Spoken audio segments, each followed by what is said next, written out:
I'm Peter Cropper, and 30 years ago I started Music in the Round. So in 1984 we did a festival here in the wonderful Crucible studio of 32 concerts in 14 days, quite a marathon. I've spent 50 years of my life performing really what I consider to be the greatest music. There's nothing greater for me than the most intimate thoughts of all the great composers. And it's about looking into your soul. It may not be music for you, but I feel that I can't teach anybody about ballet, but I can show them that this is something that if they look into it, their quality of life, I think will change. It's like going to a great art gallery. It's like looking at great architecture. Every time you experience these things, what it gives you is a feeling that you want to get up tomorrow morning to live life.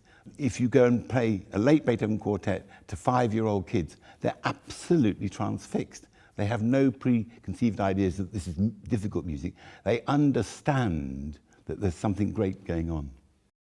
I've got so many memories. I suppose the most vivid one is Sir Michael Tippett when he wrote his 5th quartet for us, and he came in his yellow shoes and his light blue suit, and we played the 5th quartet.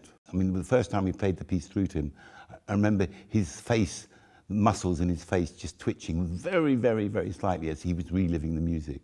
And I think that is possibly, I think having the bust of Beethoven over there, overlooking us was fantastic. We had it lit, was extraordinary. It's wonderful that at the beginning of Music in the Round, the quartet had already been professional for 20 years.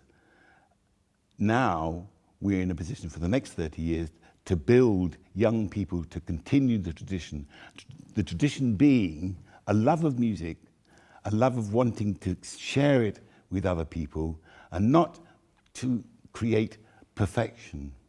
Because for me, perfection is sterile. What has been very interesting for me in being involved with Music in the Round was that I started off being a violinist and didn't realize how difficult it is to organize concerts, how much work is involved. And I think the thing that I'm almost most proud of is that when I finished working closely and organizing in Music in the Round a few years ago, I felt absolutely overwhelmed that we had an office of people who were really dedicated to what we've been doing. And I felt proud that I'd helped them to hone their skills and to give them, I think I did, give them inspiration. Because the most important thing about Music in the Round for me is that it's music inspired. And I'm really grateful to all the people who've been working in the office right from the very beginning. When I left Music in the Round, we were doing 160 concerts a year. I'm organizing.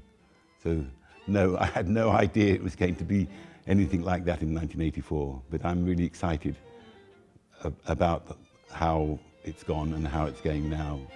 And to have Ensemble 360, 11 fantastic players, we couldn't ask for more than that.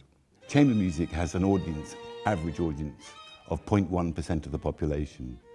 And I think over the 30 years, we've now made it 1% here. So we're 10 times more, but we've still got 99% to go.